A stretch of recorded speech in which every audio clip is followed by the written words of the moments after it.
So let me tell you a little story about living with turquoise hair. Lorna texted me one day last month sometime and asked what was my talk going to be titled. And I asked her, I said, well, what are we supposed to be talking about this month? And she said, authenticity. So I thought, okay, give me some time. So I'm thinking, what can I title my talk? Authenticity. What do I want? What do I want to talk about? What do I want to say? And then I got a text from Lorna. I'm sending you the email. Look at it. I think you'll have fun. And I looked at it, and there it was, Living with Turquoise Hair, the title of my sermon. And Lorna had a good laugh over that, and I laughed when I first saw it, until I started thinking about, what on earth does turquoise hair have to do with my spirituality? How can I wrap my head around this and make it work so that turquoise hair is a spiritual thing? I didn't see it happening too easily. But then after a while, I thought, I think I do see something here. And so I mulled it over, and I realized that I have chosen to be a player in this game of life. And I'm a willing player, turquoise hair included. And I recall once attending a practitioners conference, and a group of us were sitting around. We were telling funny stories on ourselves. You know how you do stupid, embarrassing things, and you just, ew, but then you're with a group of friends, and all of a sudden it's okay, and the funny story is funny, finally. And so anyway, this one practitioner, who shall remain nameless, told the story of a gentleman came up to her after the Sunday celebration and said he wanted a prayer for his hearing. And so the practitioner thought, ooh, I can pray for his hearing. I can heal this man. I am connected with God. I am good. And she prayed her heart out, and she prayed from the depths of her soul. She prayed for clear hearing, crystal clear hearing, that he hears with the ears of God. Life is beautiful to his hearing. And she prayed, and when she was done praying, she said, how's your hearing? He replied, I don't know. It isn't until next Thursday.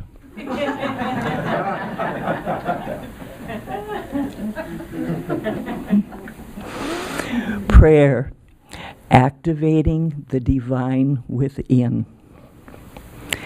Knowing that the higher consciousness, the great spirit, the great I am, the most high, God, whatever name you give it, knowing that divineness and knowing the oneness of truth, activating the divine within.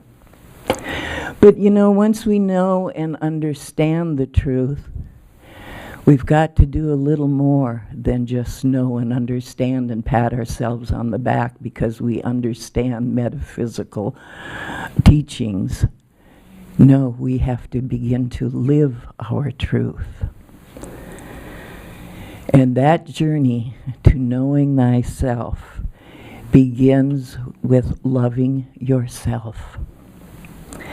Knowing that you are loved and you are lovable. You are love. Let's say together, I am love. I am love. One more time. I am love. Now look at your neighbor and say, I am love. I am love. Rachel, I'm looking at you. I am love. Now look at your neighbor and say, you are love. You are love. You are love. Isn't that great? Another neat thing is namaste. I love namaste. And I wonder sometimes if people realize the depth of what they are actually saying when they say namaste. The original meaning of namaste is I see you. Now, in Eastern religion, I see you means something very different than if we just say, I see you. Oh, yeah, hi, I see you too. You know, it's a deeper I see you. And so in Western talk, mythology, it became the spirit in me beholds the spirit in you. And it's still a very beautiful saying. And you say it with your hands to your heart, bowing slightly and maintaining eye contact.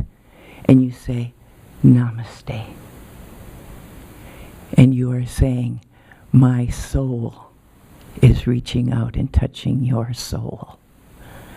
And isn't that a beautiful thought? And isn't that a beautiful emotion to carry with you every time you say namaste? Plus, with namaste and flu season, you're not shaking hands.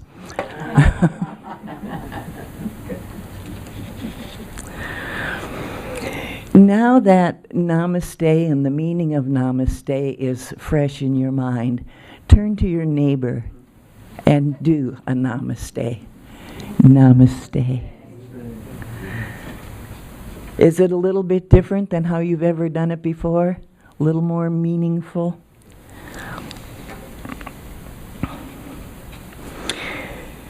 Through your higher consciousness, a love for the divine within, a love for yourself, and a love for others, you begin to grow deeper into your own truth. There is a quote in Buddhism that goes like this. It is said,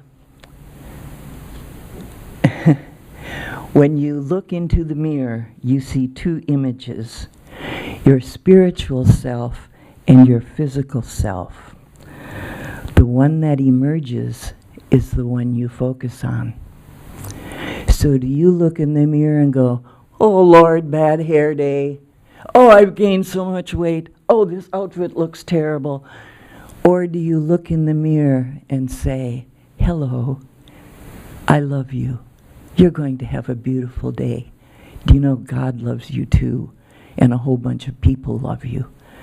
And go out into the world with that mindset, that spiritual side of you showing. Think of how wonderful your day is going to be if you start out spirit first before anything.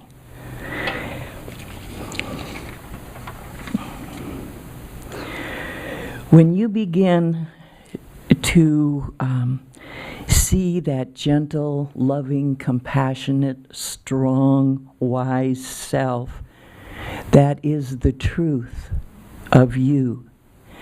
And when you begin to see this in yourself, you begin to grow stronger every day in your truth. And that's when the fun begins. Your soul becomes so comfortable knowing it is loved, and it is a loving soul, and it is accepting of love and accepting of other people, that you feel totally free to be whoever you want to be. And you just may end up with turquoise hair or purple hair. You can't ever tell because you are so free. It's okay, whatever you want to do. I've been doing a little exercise that I think is great, and I would love for all of you to do it. I wish I could assign homework.